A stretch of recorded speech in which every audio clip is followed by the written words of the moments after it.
Welcome back to our final interview. We've had a great afternoon, morning, evening, depending on where you are so far.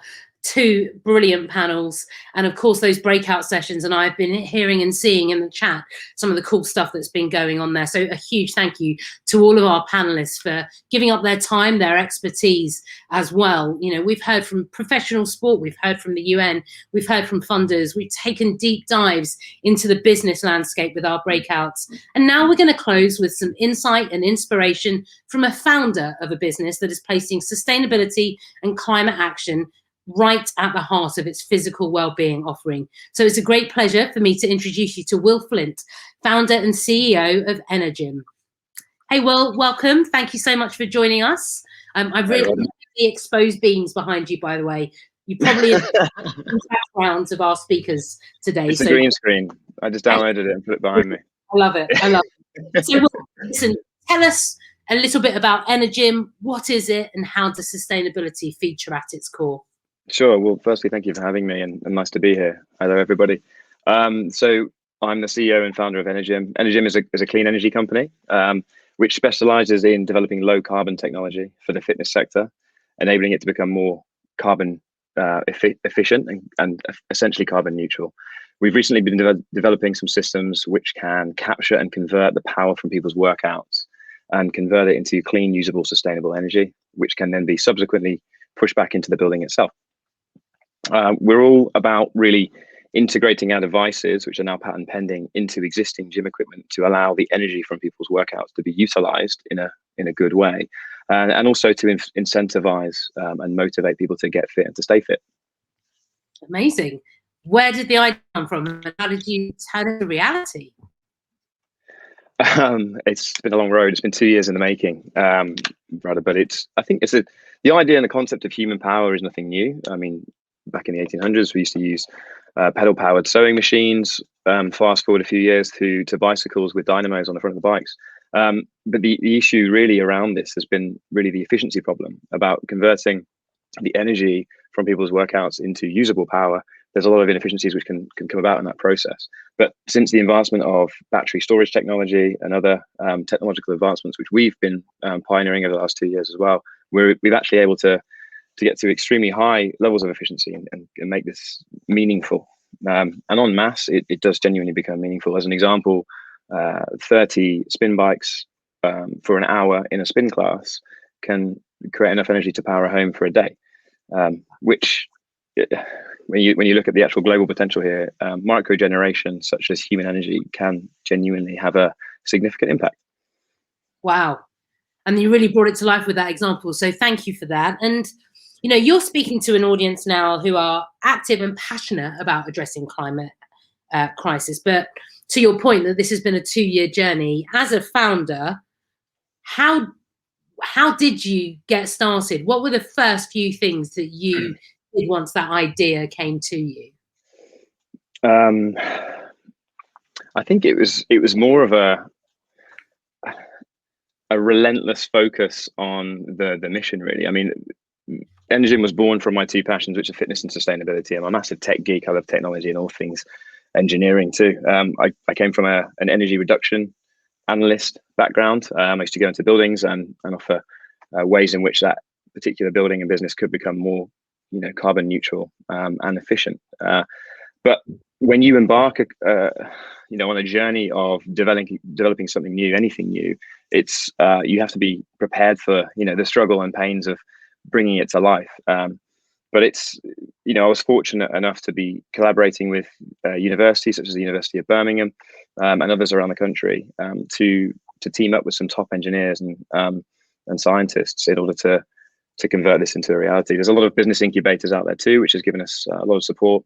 We actually received some support from a company called Gymshark also, who have enabled us to accelerate our technology through the gates. But yeah, it's no mean feat. It's definitely not for the faint-hearted. But I do think that right now, innovation at its core, innovative businesses are being really well received and really well promoted, and especially in forums like this. So paint a picture for me of the future, Will. when do I start seeing this when I go training, or how do I get to harness this? When's it in my hands? Yeah, no worries. So, well, we've got 5 gyms going live later this year. We've done some test sites already. We're getting some really good results out of those too. So there's 5 gyms going live in the UK. We also have a home product, a home bike, going out to the market, which is going live in about 6 weeks' time, which is quite exciting. So yeah, we're going to stagger out our release, and then over time we're going to offer this system to be able to be retrofitted into more and more gyms across the country. And yeah, so it's imminent. You'll see it soon at a gym near you, hopefully. Yeah, amazing. And so I can see that's sort of the medium-term future. What's the big picture here? What's the shift that you're trying to be the accelerator for, effectively? Paint a picture for our audience of that. It's almost to encourage people to consider their own personal carbon footprints. There's a theory which is based around the 2 kilowatt society, that everyone on the planet, if they only use 2 kilowatts of energy per day, could live a sustainable life. However, we've got a big polarization at the moment going on between different economies and different countries using different amounts of power per person. I think rather than having all the pressure being on the corporations in order to do something about it, I think it's very important, that the individuals and all of us start to recognize what our personal choices mean in terms of not just the short term, but the long term implications and the long term sustainability pieces of them.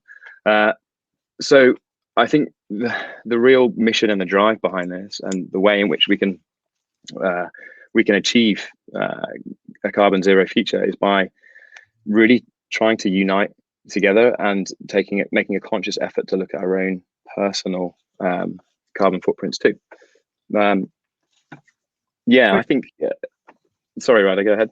I think that sort of brings to life something that was said in the very first panel, which is that yes, there's a top-down approach that comes from corporations, but there's also a bottom-up approach of everyone taking personal responsibility, and somewhere in the middle of all of that is the suite of sport for social change activists and organizations that we have in the audience here. So that's sort of taken us nicely full circle. So people will be seeing Energym on their social media feeds in the future, in their living rooms perhaps, and in their gyms. It's great that, again, one of the other things we've talked about today is partnerships and recognizing that we can't do this on our own. So for you to be partnering with Gymshark and being able to sort of see how you can each help each other is definitely another example of how sport can't do it on its own, but does have a role to play. And people are, this is all about SDG 13 that we've been talking about today, but good health and well-being is just as important, and we get to fuse the two. So yeah, brilliant. Thank you so much, Will.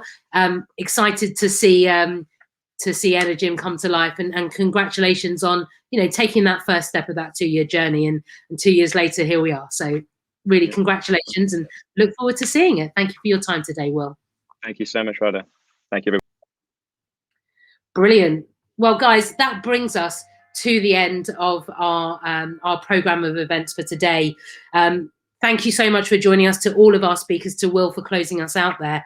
A few notes to sew things up. From a Beyond Sport perspective, our funding programs, which I know you guys are all interested in, are going to be launched in the coming months with a range of different focuses, different issues, sports, different geographies, different demographies. So please keep an eye out for that. Connect with us if you want more information.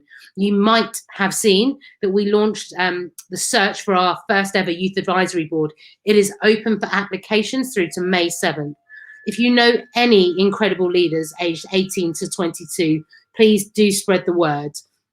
We like to think of ourselves as an innovative funder and convener, and we are super excited about the things that we are brewing away in the background so that we can support you guys, our incredible sector, all the way through 2021. So please stay tuned for more details. In the meantime, keep in touch via our social channel @Beyond Sport.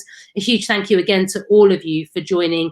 Thank you to the Swedish Postcode Foundation for your ongoing support, for helping us double down in this area, and for all of the organisations doing work. So this has been the Sport for Climate Forum, Sport for Climate Action Forum. It's presented by Beyond Sport, supported by the Swedish Postcode Foundation. That is my doorbell going. So that really is all I have time for today. Thank you very much.